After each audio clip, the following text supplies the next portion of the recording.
Hello दोस्तों, कैसे हो आप सब। वेलकम टू पढ़ते रहो एंड सीखते रहो। तो फ्रेंड्स, लास्ट टाइम हमने क्या किया था। लास्ट टाइम हमने पढ़ा था 10 शील के बारे में। बौद्ध धर्म में नैतिक उन्नति के लिए या नैतिक जो उन्नति है आपकी, इसके बारे में भी बातचीत की गई है या इसके बारे में भी हमें वर्णन देखने को मिलता है। और अगर आपकी नैतिक उन्नति हो जाती है तो आपको क्या हो सकता है, भी आपको निर्वाण की प्राप्ति भी हो सकती है। तो इसके लिए उन्होंने क्या किया, 10 ऐसे मतलब छोटे छोटे या बिल्कुल आसान आसान जैसी टिप्स दिए या 10 ऐसे छोटी छोटी बातें बताई जिससे आपको क्या करना है, फॉलो करना है। और फॉलो करने के बाद क्या करना है आपको, मतलब अगर आप उनको ठीक ठाक तरीके से पालन कर लेते हैं तो आपको क्या हो जाएगा, भी निर्वाण की प्राप्ति हो जाएगी। फर्स्ट था इसमें अहिंसा, दूसरा था सत्य बोलना है, तीसरा था आपको इसमें चोरी नहीं करनी है, फिर आपको फोर्थ बताया गया था कि आपको क्या नहीं करना है, धन का भी इकट्ठा नहीं करना है, ठीक है। फिर इसमें एक और चीज़ बताई गई थी कि शराब का सेवन नहीं करना। फिर और चीज़ें भी बताई गई थी। ये जो 5 थे ये गृहस्थ लोगों के लिए थे, जो कौन थे भी, जो बौद्ध धर्म को मानते थे लेकिन क्या थे, वो उपासक या उपासिकाएं थे, ठीक है। फिर उसके बाद था भी सुखप्रद, जैसे मैं एकदम आरामदायक बिस्तर पे नहीं सोना है, आपको ज़मीन पे सोना है, कठोर ज़मीन पे नीचे सो जाना है ना। फिर इसके साथ साथ और भी बहुत सारी चीज़ें थी, जैसे सुखप्रद मतलब इसमें नहीं करना है आपको, ऐसे आरामदायक और असमय भोजन नहीं करना है, अनटाइमली ऐसे नहीं खाना कि कभी भी तो मतलब खाने लग जाना है, क्योंकि इससे क्या होता है, जब आप अनटाइमली खाते तो इससे क्या होता है, आपकी फिजिकल हेल्थ के साथ साथ मेंटल हेल्थ भी क्या होने लग जाती है, डिस्टर्ब होने लग जाती है, ठीक है। फिर नेक्स्ट था भाई, स्त्रियों से दूर रहना है, व्याभिचार से भी क्या रहना है, दूर रहना है।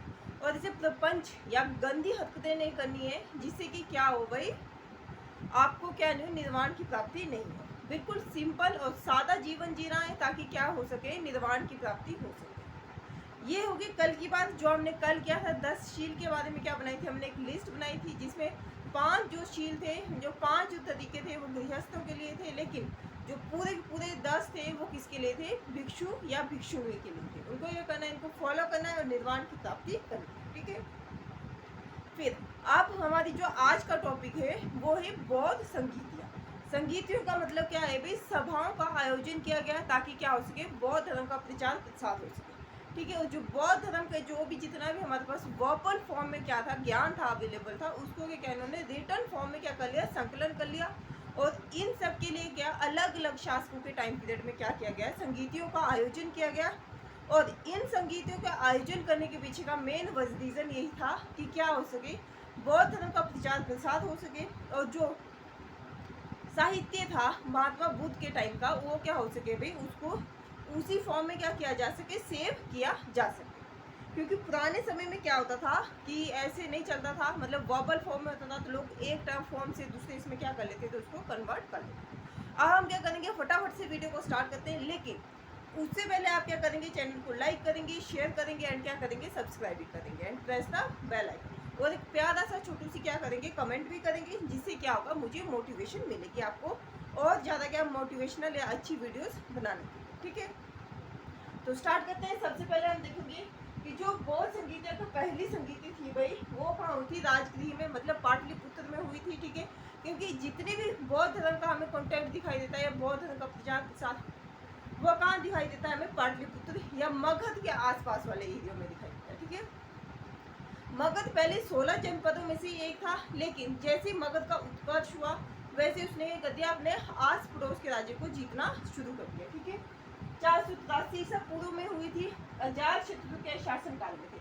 अजात शत्रु जो थे भाई, वो किसी हर एक वंश के थे, हर एक वंश में, मतलब मगध के ही थे लेकिन हर एक वंश में, ठीक है। इनके जो फादर थे उनका नाम क्या था भाई, बिंदुसार था। बिंबिसार था, बिंदुसार किसमें आप पढ़ते हैं, हम बिंदुसार पढ़ते हैं हम अशोक इसमें, है ना। और जो अध्यक्ष थे वह महाकश्यप थे। ये क्या रखना है आपको, नोटबुक में नोट कर लेना है, डाउन कर लेना है, क्योंकि बहुत स्ट्रिक्ट जानकारी है, एकदम टू द पॉइंट है, इसमें ऐसा कुछ भी नहीं है जो इरेलेवेंट है। फिर नेक्स्ट सेकेंड जो बौद्ध संगीति हुई थी वो वैशाली में हुई थी। वैशाली 16 महाजनपदों में से एक था। वज्जी संघ की राजधानी थी, 383 ईसा पूर्व में हुई थी, काला शोक के टाइम पीरियड में हुई थी। काला शोक किसका ये था भाई, ये था शिशुनाग वंश का था, शासक था।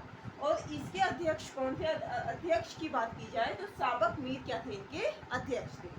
फिर थर्ड जो गौड़ संगीति का आयोजन हुआ था वो पाटलिपुत्र में हुआ था, ठीक है, 250 ईसा पूर्व में हुआ था। अशोक के कार्यकाल में था। अशोक कौन से वंश का था, शासक था भाई, मौर्य वंश का शासक था। और मोगली पुत्र क्या थे भाई, इसके अध्यक्ष थे, ठीक है। ये भी क्या रखनी है आपको, बात याद रखनी है। फिर फोर्थ जो हुई थी भाई वो कुंडलवन में हुई थी। और कब हुई थी भाई, कुंडलवन का आता है कश्मीर में पड़ता है ना। फिर कब हुई थी, ईसा की फर्स्ट शताब्दी में। और कनिष्क क्या थे भी, शासक थे उनके। और कनिष्क कौन से वंश के शासक थे, कुषाणों के थे, जो हमने विदेशी शासकों की लिस्ट में पढ़े थे पोस्ट मॉडर्न पीरियड में, ठीक है। और उनके अध्यक्ष कौन थे भी, वसुमित्र थे। तो ये होगी गौड़ संगीतिया। और इसके पीछे के जो रीजन थे वो हमने पहले डिस्कशन कर लिए हैं। कि डिस्कशन मतलब हमने देख लिया कि विचार के साथ करना था।